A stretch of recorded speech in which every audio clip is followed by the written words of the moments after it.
తాకట్లో ఉన్న బంగారాన్ని విడిపించి ఆ రోజున మార్కెట్ ధర కట్టి మిగిలిన డబ్బును మీకు అందిస్తుంది కొమ్మూరి గోల్డ్.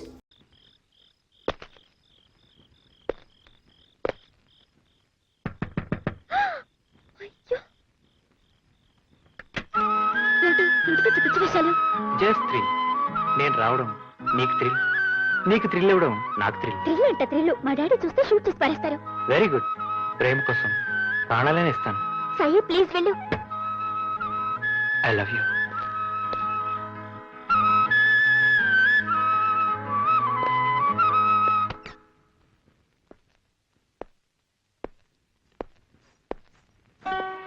అయ్య బాబాయ్, నువ్వు ఇక్కడికి వచ్చావేటి? నీ కోసమే. నా కోసమా? నా కోసం ఎందుకు? లవ్వాడమన్నావుగా, ఆడదామని వచ్చాను. ఇక్కడ ఏడ్చినట్టుంది. అమ్మగారు చూస్తే నా ఉద్యోగం ఊడిపోద్ది. అమ్మగారికి ఒంట్లో బాగాలేదని ఈ రోజు పడుకున్నారు. చిన్నబ్బాయి గారు వస్తే అన్నం పెట్టడానికి నన్ను ఉండమన్నారు. ఆడొస్తాడా రాడు, నాకు ఆకలి మండిపోతున్నా, అన్నం పెట్టు. ఏంటి దబాయించేస్తున్నావేంటి? మరి లవ్వాడటం అంటే తేలిక? ఆకలేస్తే అన్నం పెట్టందని నిన్నలా లవ్వాడతాను, వస్తాను. సరే ఆగు. వెళ్ళిపోతానంటావేటి? ఉండు.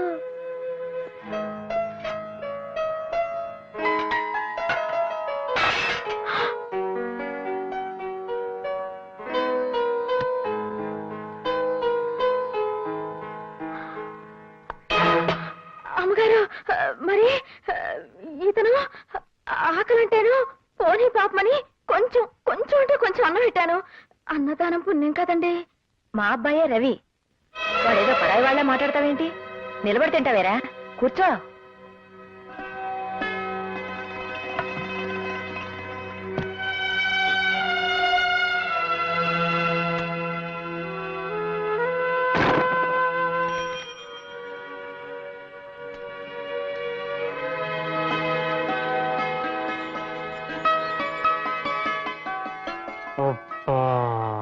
ఇది శంకుమార్కు లుంగి వారి ప్రేమ సమయం. పదండి.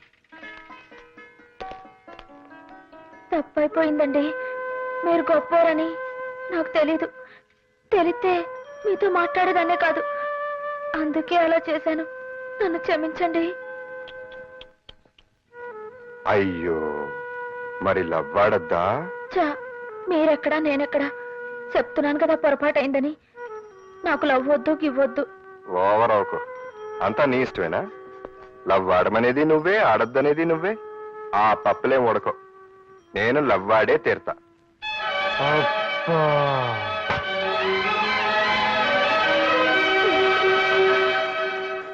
ఒరే చక్రీరా, తలంటుకుంది కానీ రారా. గౌరవంగా తలెత్తుకు తిరిగే ఈ జడ్జి గారిని తలంటు పేరుతో తలదించుకునేలా చేద్దాం అనుకుంటున్నావా పార్వతి? ఒరే నోరు మూసుకునిట్రా. నానమ్మ, చిన్న పిల్లలు దేవుడితో సమానం. వాళ్ళని రారా గీరా అనకూడదు. ముందు నమ్మలేసుకో. ఈ రోజు నా పుట్టినరోజు. ఇప్పుడే పుట్టాను చూడు.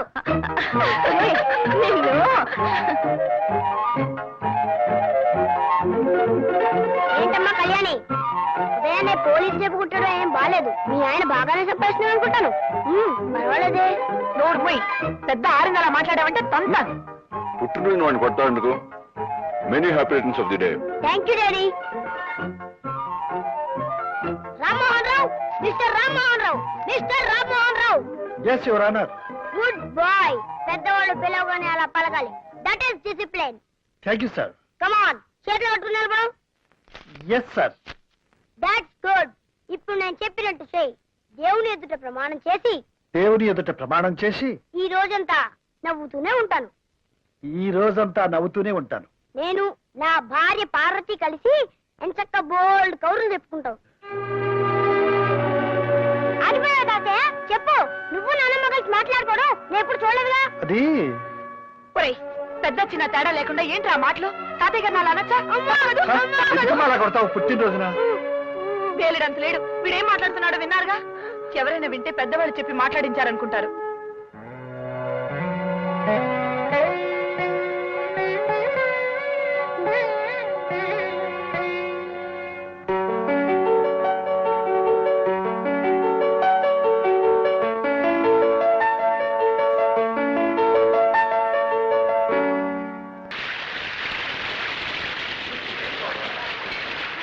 ఎక్స్క్యూజ్ మీ, మీరు కాస్త అక్కడికి వెళ్ళి కూర్చుంటారా?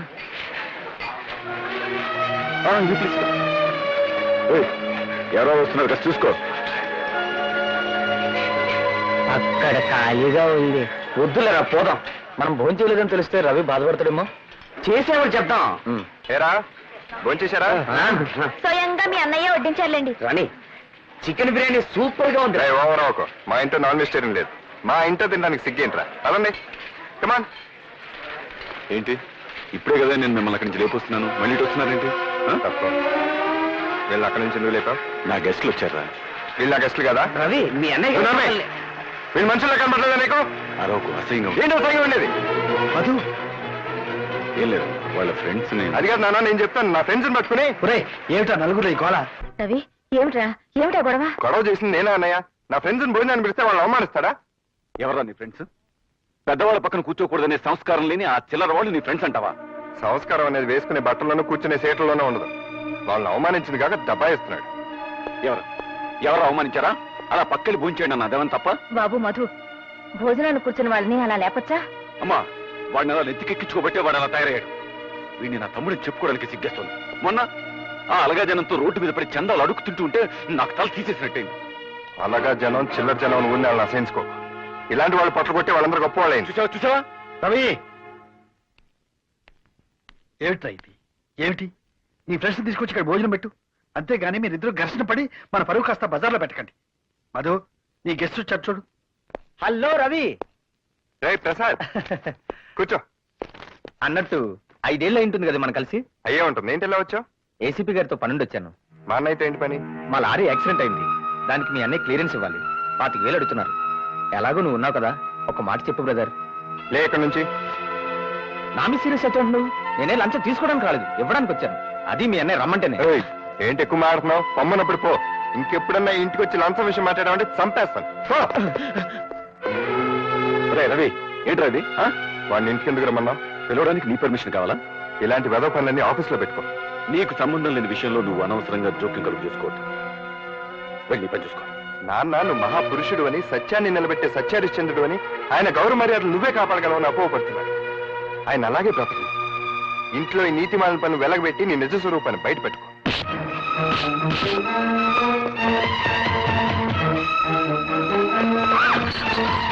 రవి ఏమిటా ఇది? అదే ఏం లేదన్నా, పెద్ద ఇదేం కాదు. ఏం లేకపోవడం ఏంటి? నీ మీద చేయి చేసుకునే దాకా వచ్చాడంటే నేను చేసుకోవడం అవి బుద్ధి లేదు, ఆపే ఇంకా. మధు, నువ్వు వాడిని క్షమించడం, నేను క్షమించను. ఏమిటి ఆలోచిస్తున్నారు? చెప్పండి. ఏం లేదన్నా, ఎవడో వాడి ఫ్రెండ్ అంట లారీ యాక్సిడెంట్ అయిందంట. ఆ కేసు కొట్టేయమని రికమెండేషన్. ఆహా. ఆల్రెడీ వాడి దగ్గర ఎప్పుడో 10,000 తీసుకున్నాడంట. పైగా నాకు 10,000 లంచం ఇప్పిస్తానంటున్నాడు. ఎరా? చెప్పు. అంటావే? పోరా. పో. ఆ కాలనీకి జనంతో కలిసిపోతున్నావు కదా, పో.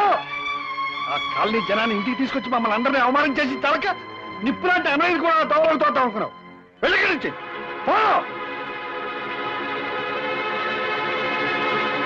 రవి, ఇంతకాలం నిన్ను వెనకేసుకొచ్చేదాన్ని. ఎంత తప్పు చేశాన్రా. ఎలాంటి తండ్రి కడుపును పుట్టి, ఎలాంటి అన్నయ్యకు తమ్ముడై ఉండి, ఇలాంటి సిగ్గుమాలిన పనికి తలపడ్డావురా. ఛే! ఎందుకురా నీ బతుకు? థ్యాంక్స్ అన్నయ్య. నేను నీకు సాయం చేశానో లేదో నాకు తెలియదు, కానీ నువ్వు మాత్రం నాకు చాలా సాయం చేశావు. ఇదే పని కనుక మళ్ళీ జరిగితే భుజాన్ని వేసుకోవడానికి ఎవ్వరూ ఉండరు. నీ అన్నయ్య తప్పు చేసి ఆ నేరం నీ మీదకి తోసేస్తే నువ్వెందుకు నోరు మూసుకొని వచ్చేసావు? ఆ నిజం అప్పుడే అందరికి చెప్పేస్తే నువ్వు తప్పు చేయలేదు మీ వాళ్ళందరికీ తెలిసేదిగా. ఈ నిజం మా నాన్నగారికి తెలియటానికి వీల్లేదు. ఆయనకి మా అన్నయ్య అంటే చాలా నమ్మకం. మంచివాడని, నిజాయితీపరుడని, ఆయన గౌరవ మర్యాదలు అతనే కాపాడతాడని ఆయన అభిప్రాయం. అందుకే నేను మాట్లాడలేకపోయాను. పైగా నేనంటే ఆయనకి అంత నమ్మకం లేదు. ఒకవేళ నేను చేశానని తెలిసినా బాధపడి వదిలేస్తాడు, అంతే.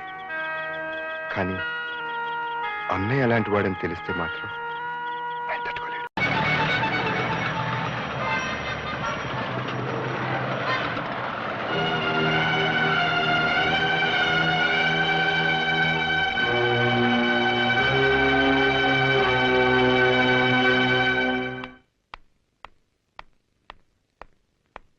ఇంత ఆలస్యమైంది. బస్ దొరకలేదమ్మా. అబ్బాయి! అబద్ధమా? ఎవడే వాడు? ఎవడా కొరాడు? మాట్లాడవే. ఇటువంటి పనులు చేస్తే నేను సహించాలని తెలుసు కూడా. నువ్వు ఇతను తెగించావంటే ఊరుకోవయ్యా, ఊరుకో. ఇది చిన్నపిల్ల. గౌతమి, నాన్న సంగతి తెలిసిండు కూడా నువ్వు ఇలాంటి పని ఎందుకు చేశావమ్మా? క్షమించండి నాన్న. చదువు పూర్తయ్యే వరకు చెప్పకూడదు అనుకున్నానే కానీ మిమ్మల్ని మోసం చేయాలని కాదు. ఆ అబ్బాయి పేరు రఘు, ఇండస్ట్రియలిస్ట్ బుచ్చిబాబు గారు అబ్బాయి. అతను నాతో పాటే మెడిసిన్ చదువుతున్నాడు. మేమిద్దరం ప్రేమించుకున్నాం. పెళ్ళంటూ చేసుకుంటే అతన్నే చేసుకుంటాను. చూశారా మాస్టారు? చూశావా నీ కూతురు ఎంతకు తెగించిందో? తన పెళ్లి తనే నిర్ణయించుకుంది. రామ్మోహన్ రావు, ఇదేదో పెద్ద అపరాధంగా నువ్వు భావించు. కాలం మారిపోయింది. మన పిల్లలు వాళ్ళ బ్రతుకులు వాళ్లే నిర్ణయించుకునే రోజులు ఇవి. నువ్వేం బాధపడకు. మన ఇద్దరం వెళ్ళి ఆ బుచ్చివా ద్వారా తెలుసుకుని ఆయనతోనే స్వయంగా ఈ విషయం మాట్లాడదాం. నువ్వా పైకి వచ్చావు? మెట్లెక్కి జోకు లేకు. నువ్వు రావడం ఎవరు చూడలేదా? వచ్చేటప్పుడు నేను ఎవరిని చూడలేదు. నన్నెవరైనా చూసారేమో నాకు తెలియదు. All right. వెళ్ళు సైరామ్, వెళ్ళు వెళ్ళు. చెప్పుంటుంది కదా. నేను వెళ్ళను. మళ్ళీ ఎప్పుడు ఇలా రాకు. మా నాన్న చూస్తే గొడవైపోతుంది. తొందరగా వెళ్ళు.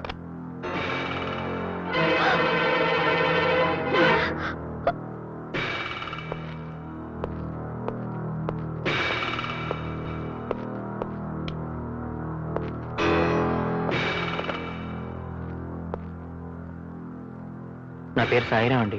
ఎస్. నేను మీ అమ్మాయి ప్రేమించుకున్నాం. నో. మీతో చెప్పి మీ ఇద్దరం పెళ్లి చేసుకోవాలనుకుంటున్నాం అండి.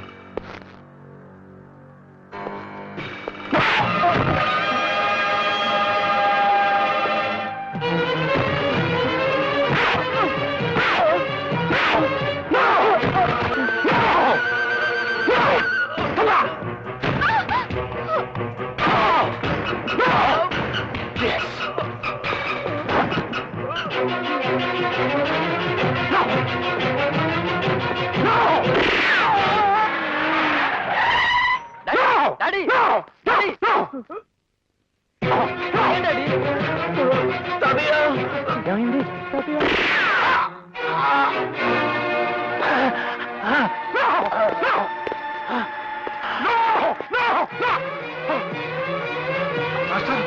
మాస్టారు, ఏమిటి ఏమిటి అన్యాయం?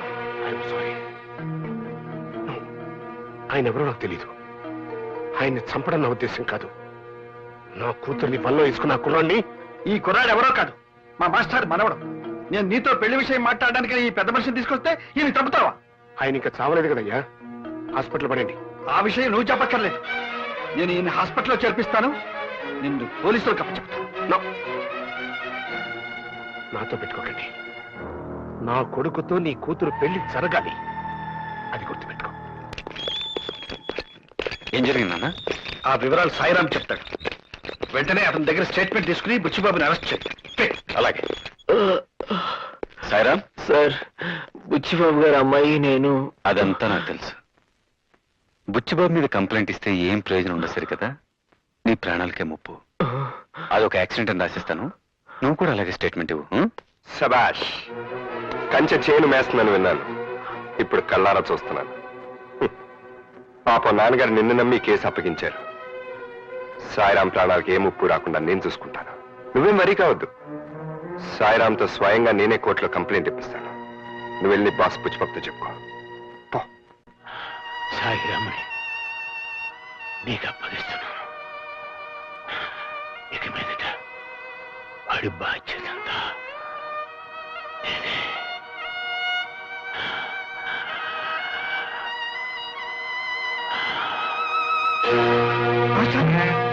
మాస్టారు, మాస్టారు. నో. కోర్టులో కంప్లైంట్ ఇస్తే మాత్రం నాకు వ్యతిరేకంగా ఎవరు సాక్ష్యం చెప్తాడు? మా నాన్నగారు ఉన్నారుగా. ఆయన లేపేద్దాం. బుచ్చిబాబు గారు. సారీ. రైట్. ఆయన నోరు తెరవకుండా ఉండే పద్ధతి ఏదైనా ఇంకోటి ఉంటే ఆలోచించు. మా అమ్మగారు నోరు తెరిపించిన.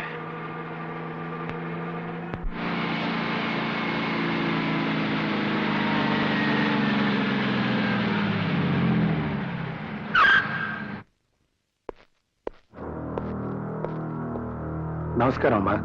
నా పేరు బుచ్చిబాబు. నన్ను చూసి మీరేం బెదిరిపోవక్కర్లేదు. నేనేం హంతకుని కాదు. నో. కానీ హత్య చేశాను. ఎస్.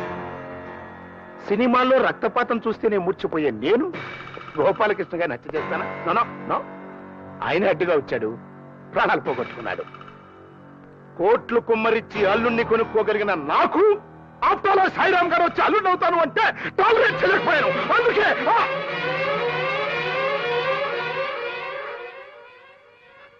సారీ, నాకు కొంచెం ఎమోషన్ ఎక్కువ. ఆల్ రైట్, జరిగింది ఏదో జరిగిపోయింది. మనుషులు ముఖ్యం కానీ డబ్బు ముఖ్యం కాదమ్మా. పిల్లలకు నచ్చిన వాళ్ళతో పెళ్లిళ్ళు చేస్తే వాళ్ళు హాయిగా కాపురం చేసుకుంటారు, చేసేద్దాం అనుకున్నాను. బట్ కథ అడ్డం జరిగింది. ఎస్, సాయిరామ్ నా మీద పోలీస్ కంప్లైంట్ ఇచ్చాడు. నేను హత్య చేశానని, ఆ హత్యకు సాక్ష్యం బావగారేనని. అంటే మీ ఆయన గారు. ఎస్, ఎవరు? కోడలు పిల్ల. రామ్మా రా. మహామహాలక్ష్మిలా ఉంది. ఎస్, చూడమ్మా, మీ అమ్మాయి మా ఇంటి కోడలయ్యే బాధ్యత నీ మీద ఉంది. అంతేకాదు, నువ్వు తలుచుకుంటే సాయిరామ్తో నా కూతురు పెళ్లి కూడా జరుగుతుంది. అలా జరగలేదనుకో, నా కొడుకుతో పెళ్లి జరగలేదని నీ కూతురు ఆత్మహత్య చేసుకుంటుంది. బట్ ఆ చావుకి నాకు ఎటువంటి సంబంధం లేదు.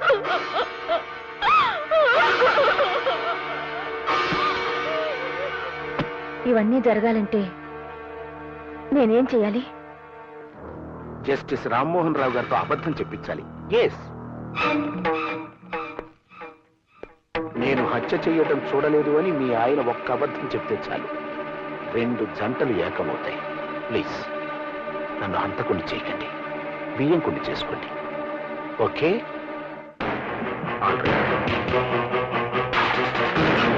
రండి బాబు రండి. పద. అయ్య బాబోయ్, అయ్య బాబోయ్, మా వాడు కొత్త వాళ్ళని చూస్తే సిగ్గుపడుతుంటాడండి. తెలిసిపోద్దామన్నయ్య. నేనున్నాగా. నమస్కారండి. కూర్చోండి బాబు. మనం కూర్చునే ఉన్నది బాబాయ్, కూర్చోమంటారండి? మా వాడు కూర్చోవడం నించోవడం, నించోవడాన్ని కూర్చోవడం అంటుంటాడండి. ఏం పర్లేదు, నించోరా. అన్నయ్య నువ్వు కూడా నుంచో.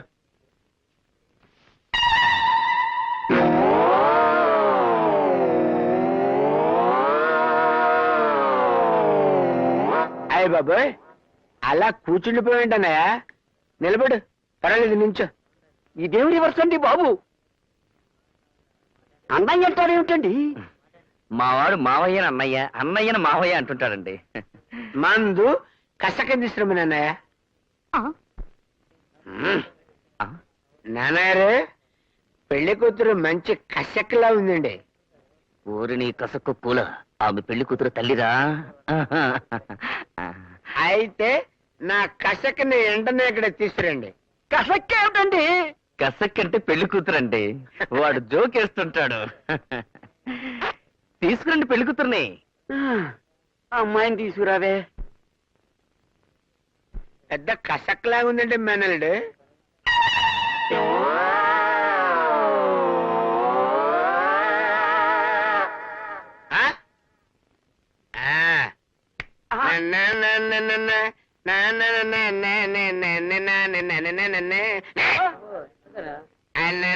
అయ్య బాబోయ్, ఎంత తెల్ల, ఎంత బనం, ఎంత బాగున్నావే నారాయణమ్మ, నువ్వు ఎంత బాగున్నావే.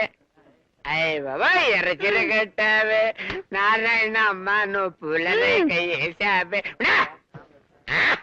అయ్య బాబోయ్, మల్లెపూలు పెట్టావే నారాయణమ్మ, నువ్వు మల్లెపూలు పెట్టావు. మల్లెపూలు పెట్టావు తప్పనే, మల్లెపూలు పెట్టావు నారాయణమ్మ, నిన్ను పెళ్ళైతే భూషణం భూషణం, పెళ్ళైతే భూషణం నీకు పెళ్లి చేస్తే బాగుపడతావని నీ చెల్లెలు బ్రతమాలితే నేను ఇక్కడ తీసుకొచ్చాను. నా పరువు తీసావు కదరా. ఒక్క పాట పెట్టేస్తాను. నువ్వు నాన్నగారితో మాట్లాడడం తప్ప వేరే మార్గం లేదమ్మా.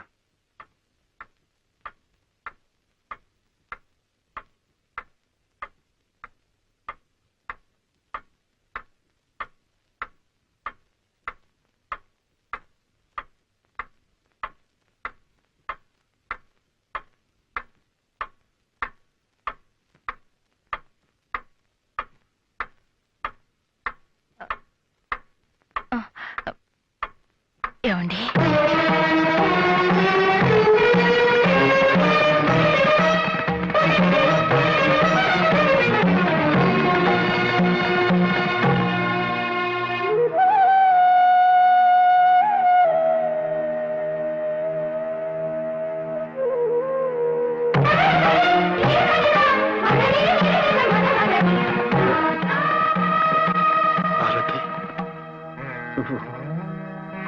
నన్ను పిలిచావా? అవునండి.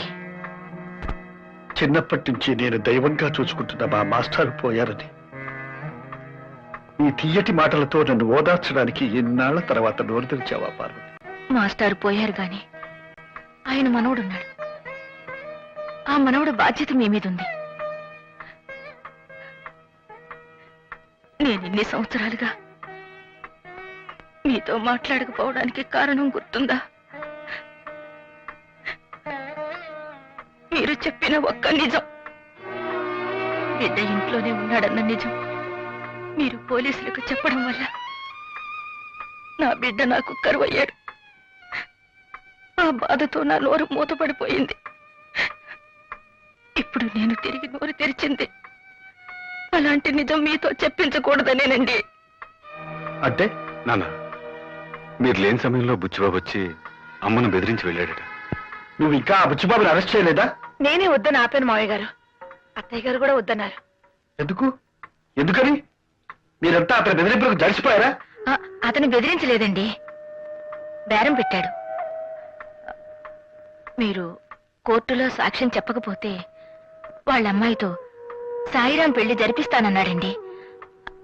అంతేకాదు, మన అమ్మాయిని తన కోడలుగా చేసుకుంటానన్నాడు. ఆహా, అందుకోసం ఇప్పుడు నేను అబద్ధం ఆడాలి అంతేగా పార్వతి? అది కాదండి మావయ్య గారు, అత్తయ్య గారు చెప్తుంది బుచ్చిబాబు మీద జాలితో కాదు. అవునన్నా, అదే మాస్టర్ గారి మనవడి పెళ్లి జరిపించడం కూడా మీ బాధ్యతే కదా మావయ్య గారు. ఒక పోలీస్ ఆఫీసర్గా నేను ఇది ఒప్పుకోను గానీ, మాస్టర్ని అమితంగా గౌరవించే మీ బిడ్డగా, ఓ చెల్లెలికి అన్నగా ఇది తప్పదేమో అనిపిస్తోంది నాన్న.